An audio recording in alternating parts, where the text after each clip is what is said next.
참 숨가쁘게 언약과 또 약속의 땅이라는 그런 주제를 가지고 우리가 달려왔습니다.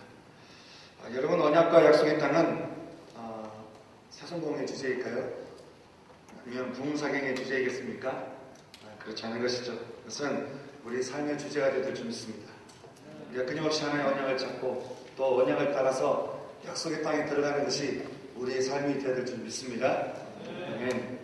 사람들이 이렇게 언약이라고 하는 그 말을요, 좀 모호하게 생각하는 사람들이 있어서 다시 좀 말씀을 드리자면, 언약이라고 하는 것은 이런 것입니다. 그것은 나를 향한 하나님의 말씀입니다.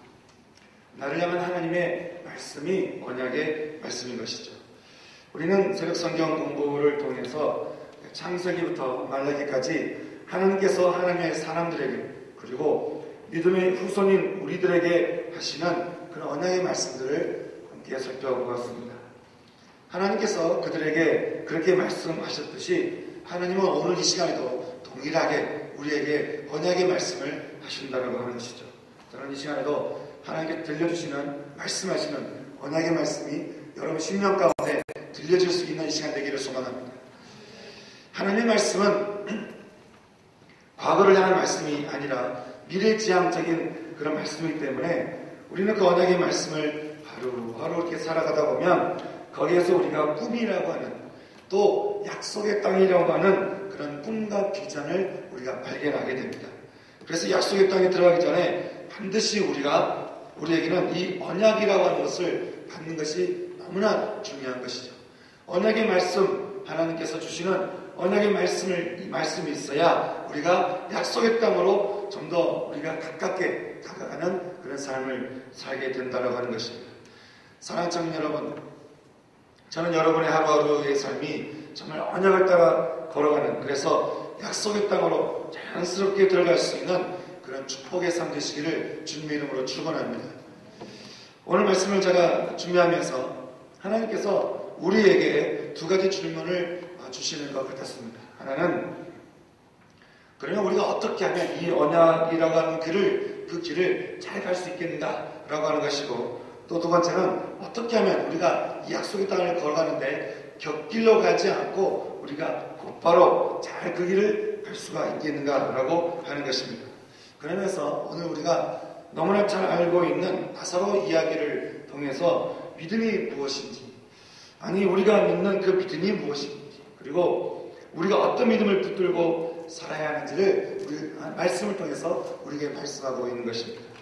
먼저 우리가 읽은 요한복음 11장 말씀에는 나사로에 대한 이야기가 나오죠. 그런데 거기에는 나사로에 대한 이야기만 나오지 않습니다.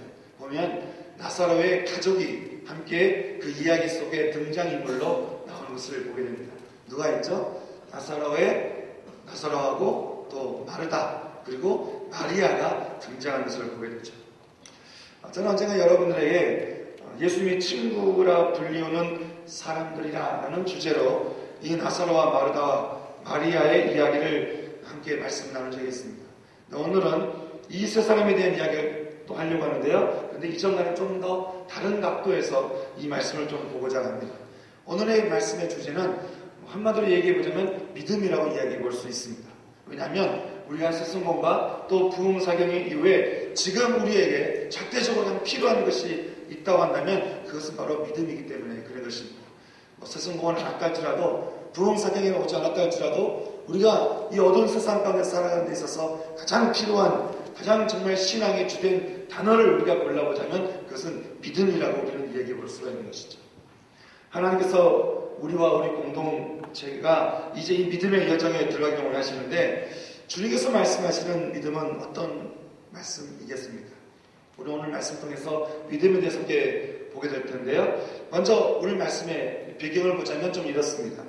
예수님께서 베단이라고 하는 곳에 들어갔습니다. 근데 거기에 사람들이 찾아온 것이죠. 그리고는 베단이라고 하는 곳에서 사람들이 찾아왔습니다. 그리고는 말하기를 사랑하는 자가 병이 들었다라고 말을 하는 것입니다.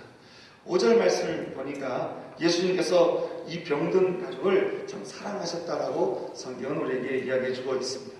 그런데 이 소식이 전해지고도 주님께서 그 계시던 곳에서 이틀을 더 머무셨다라고 성경은 우리에게 말씀해주고 있습니다. 왜 그러셨을까요?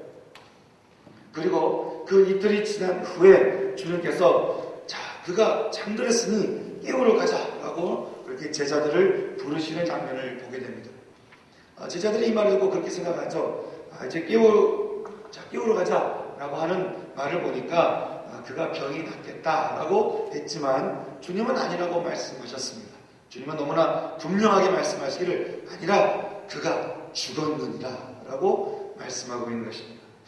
그러면 이게 어떻게 되는 거냐면 지금 이틀 동안 주님께서 지금 기다리고 계셨던 것은 나사로가 마치 죽을 때까지 기다리셨다는 그런 말이 되는 것이죠.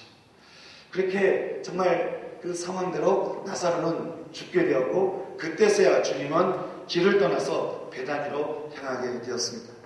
그리고 그 가는 길에 주님은 두 사람을 만나게 되는데 바로 이 나사렛의 가족인 마르다와 그리고 마리아를 만나게 되었습니다. 그리고 우리는 예수님과 그들의 대화를 통해서 그들의 믿음이 어떤 믿음인지 주님께서 오늘 우리에게 주님께서 마르다와의 대화를 통해서 또 마리아의 대화를 통해서 믿음이 무엇인가를 우리에게 말씀해주고 있는 것을 우리는 발견하게 되는 것이죠. 먼저 어떤 모습을 보게 될까요? 먼저 마르다를 통해서 우리가 마르다의 믿음을 함께 살펴보겠습니다. 마르다의 믿음은 이런 것이죠.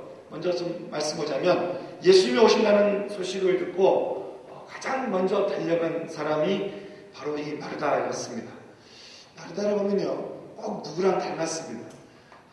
꼭 예수님이 오신다 하면 제일 먼저 달려가고 또 예수님께서 무슨 말씀하시면 약간 제일 먼저 움직입니다. 제일 먼저 움직이고 바쁘게 움직이고 또 예수님이 부르시면 제일 먼저 갑니다. 꼭 누구랑 닮았습니다. 어떤 사람이랑 좀 닮았을까요? 보게 되면 꼭 베드로와 똑같은 거예요. 열정적이고 그리고 행동적입니다. 그런 예수님이 계신 곳이라고 하면 가장 먼저 달려가서 그 자리에 서 있고 싶어 하는 마음이 그 안에 있었습니다. 그래서 그가 먼저 달려와서는 예수님을 만나서는 이렇게 말을 하는 것이죠. 주께서 여기 계셨더라면 내 오라비가 죽지 아니하였겠나이다. 그러면서 마르다는 분명 절망적인 상황이지만 주님에 대해서 이렇게 고백합니다. 그러나 나는 이제라도 주께서 무엇이든지 하나님께 구하시는 것을 하나님이 주실 줄 아나이다. 참 기가 막힌 고백 아니겠습니까? 무엇이든지 이 상황에서도 지금 오라비가 죽었는데 이 상황에서 무엇이든지 당신이 구하면 하나님께서 들으시는 줄 제가 믿습니다. 이렇게 고백했다라고 하는 것이죠. 주님께서 이 고백을 들으시고 참 기뻐하셨습니다. 왜냐하면 이 고백이 믿음의 고백이기 때문에 그런 것이죠. 주님께서 말씀하시죠. 믿음이 없이는 하나님을 기쁘시게 할 수 없다라고 성경은 우리에게 말씀해주고 있습니다. 하나님은 믿음의 고백을 한 사람들에게 하늘의 비밀을 가르쳐 주십니다. 믿음의 고백을 하는 사람들에게 하나님은 하늘의 말씀을 해주십니다. 우리가 그래서 기도할 때도요, 그냥 믿음이 없이 주여 하면서 막 기도하는 거하고 하나님 믿습니다 하고 믿음을 가지고 기도하는 거하고는 굉장히 다른 것이에요. 왜냐하면 믿음을 가지고 기도하면 하나님은 하늘의 비밀을 이렇게 하나씩 보여주시기 때문에 그런 것이죠. 주님께서 말씀하십니다. 내 오라비가 다시 살아난다. 내 오라비가 다시 말하면 나사로가 다시 살아나리라 라고 이렇게 예수님께서 아주 기쁜 마음으로 말씀을 하셨습니다. 그러자 마르다가 또 대답하죠. 마르다가 가로되 마지막 부활에는 다시 살 줄을 제가 아나이다. 마르다는 다시 살아난다라고 하는 그 말을 마지막 날에 일어나는 일로 이해하고 그것을 제가 알고 있습니다 라고 하는 말로 지금 대답을 하는 것을 보게 되는 것입니다. 참 보게 되면요, 당시 배움이 어려운 대상이 여인네였던 것을 감안하면 마르다의 이 고백은 제법 좀 신학적인 대답을 하고 있는 것을 보게 되는 것이죠. 그런데 주님께서 내 오라비가 다시 살 것이다 라는 그 말과 마지막 날 부활에는 다시 살 것을 제가 압니다 라고 하는 이 말에는 뭔가가 좀 서로 연결이 안 되는 것을 부자연스러운 것을 우리가 좀 보게 되는 것이죠. 그래서인지 주님은 자신의 존재에 대해서 말씀하시면서 마르다에게 다시 이렇게 말씀하셨습니다. 예수께서 가라사대 나는 부활이요 생명이니 나를 믿는 자는 죽어도 살겠고 무릇 살아서 나를 믿는 자는 영원히 죽지 아니하리니 이것을 네가 믿느냐. 다시 말하면 너가 나를 믿느냐? 내가 어떤 존재인지를 네가 믿느냐? 내가 너의 오라비를 살릴 것이다 라고 하는 그 말의 의미를 이제 알겠느냐? 믿느냐? 라고 지금 묻고 있다고 하는 것이죠. 그래서 마르다가 또 이렇게 고백합니다. 어떻게 고백했을까요? 그런데 주여 그러하여다. 주는 그리스도시여 세상에 오시는 하나님의 아들이신 줄 제가 믿나이다. 아주 기가 막힌 고백을 했습니다.